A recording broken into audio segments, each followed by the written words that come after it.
বিসমিল্লাহির রহমানির রহিম। প্রিয় দেশবাসী, আসসালামু আলাইকুম।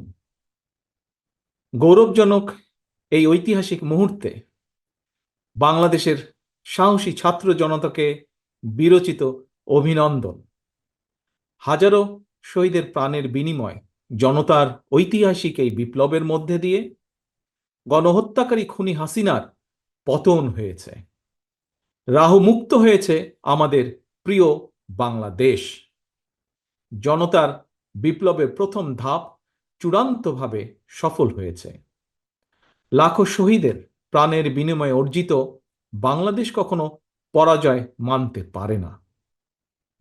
এই ঐতিহাসিক বিপ্লবের মধ্যে দিয়ে আবারও প্রমাণিত হয়েছে দল মত নির্বিশেষে সকলে ঐক্যবদ্ধ থাকলে এই বাংলাদেশকে কেউ কখনো পরাজিত করতে পারে না, পারবে না।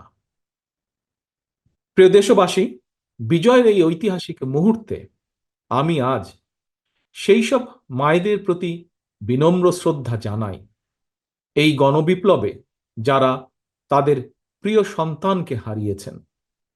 এভাবে গত 15 বছরে ফ্যাসিবাদী শাসনকালে অনেক সন্তান তার প্রিয়তম পিতাকে হারিয়েছেন, অনেক স্ত্রী প্রিয়তম স্বামী হারিয়েছেন, গুম খুন অপহরণ করে অসংখ্য মায়ের বুক খালি করে দেওয়া হয়েছে।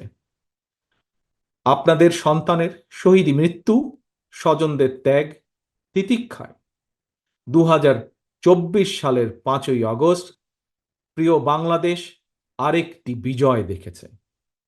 জনতার ঐতিহাসিক বিপ্লব সফল করতে গিয়ে অসংখ্য ছাত্র জনতা আহত হয়েছেন। বাসায়, হাসপাতালে কিংবা ক্লিনিকে চিকিৎসাধীন যন্ত্রণাবিদ্ধ সময়ে সমস্ত ভালোবাসা নিয়ে আপনাদের পাশে আজ সারা বাংলাদেশ। খুনি হাসিনার বিরুদ্ধে আন্দোলন করতে গিয়ে অসংখ্য মানুষ মিথ্যে মামলা ও রাজনৈতিক উদ্দেশ্য প্রণোদিত মামলায় গ্রেফতারের শিকার হয়েছেন, কারাগারে নিক্ষিপ্ত হয়েছেন। আমি অবিলম্বে তাদের বিরুদ্ধে দায় করা সকল মামলা প্রত্যাহার এবং তাদের কারামুক্তির দাবি জানাচ্ছি।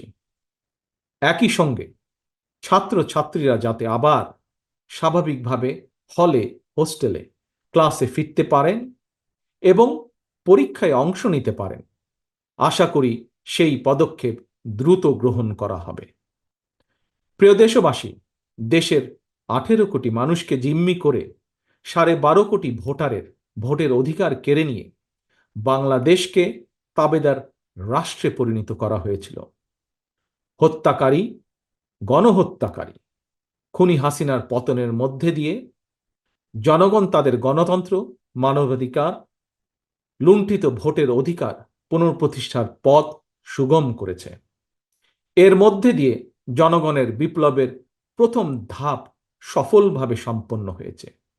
এরপর একটি অবাধ সুষ্ঠু নির্বাচনের মধ্য দিয়ে যেদিন দেশের 12 কোটি ভোটার নিরাপদে নিশ্চিন্তে ভোট দিয়ে জনগণের কাছে জবাবদিহিমূলক সরকার প্রতিষ্ঠা করতে পারবে, রাষ্ট্র, সরকার, শাসন প্রশাসনে মুক্তিযুদ্ধের মূল মন্ত্র সাম্য, মানবিক মর্যাদা প্রতিষ্ঠিত করতে পারবে, সর্বোপরি একটি গণতান্ত্রিক বৈষম্যহীন রাষ্ট্র সমাজ গড়তে পারবে, তখনই জনতার ঐতিহাসিক বিপ্লবের চূড়ান্ত সফলতা আসবে। প্রিয় দেশবাসী, জনতার ঐতিহাসিক বিপ্লবকে চূড়ান্ত লক্ষ্যে পৌঁছতে তাই যথাসম্ভব দ্রুততম সময়ের মধ্যে একটি অবাধ, সুষ্ঠু, নিরপেক্ষ নির্বাচনের আয়োজন করতে হবে। জনগণের দ্বারা নির্বাচিত প্রতিনিধিদের কাছে দ্রুততম সময়ের মধ্যে অবশ্যই ক্ষমতা হস্তান্তর করতে হবে। একটি বৈষম্যহীন গণতান্ত্রিক বাংলাদেশ প্রতিষ্ঠার লক্ষ্যে একটি অবাধ, সুষ্ঠু নির্বাচন আয়োজনের জন্য বিএনপি সহ বাংলাদেশের প্রতিটি গণতান্ত্রিক রাজনৈতিক দল সব রকমের সহযোগিতা করবে। প্রিয় দেশবাসী, এবার আমি আপনাদের কাছে একটি বিনীত আহ্বান রাখতে চাই। বিজয়ীর কাছে পরাজিতরা নিরাপদ থাকলে বিজয়ের আনন্দ মহিমান্বিত হয়। সুতরাং বিজয়ের এই আনন্দঘন সময়ে রাহুমুক্তির এই ঐতিহাসিক মুহূর্ত শান্তভাবে উদযাপন করুন। অনুগ্রহ করে কেউ প্রতিশোধ কিংবা প্রতিহিংসা পরায়ণ হবেন না। কেউ নিজের হাতে দয়া করে আইন তুলে নেবেন না। অর্জিত বিজয় যাতে লক্ষ্যচ্যুত না হয় সে ব্যাপারে জনগণকে সতর্ক দৃষ্টি রাখতে হবে। 52, 71 কিংবা 90 মতন ছাত্র জনতা আবারও একটি বিজয়ের ইতিহাস রচনা করেছে। প্রিয় দেশবাসী, আবারও আপনাদের সকলকে বিরচিত অভিনন্দন। আল্লাহ হাফেজ। বাংলাদেশ জিন্দাবাদ।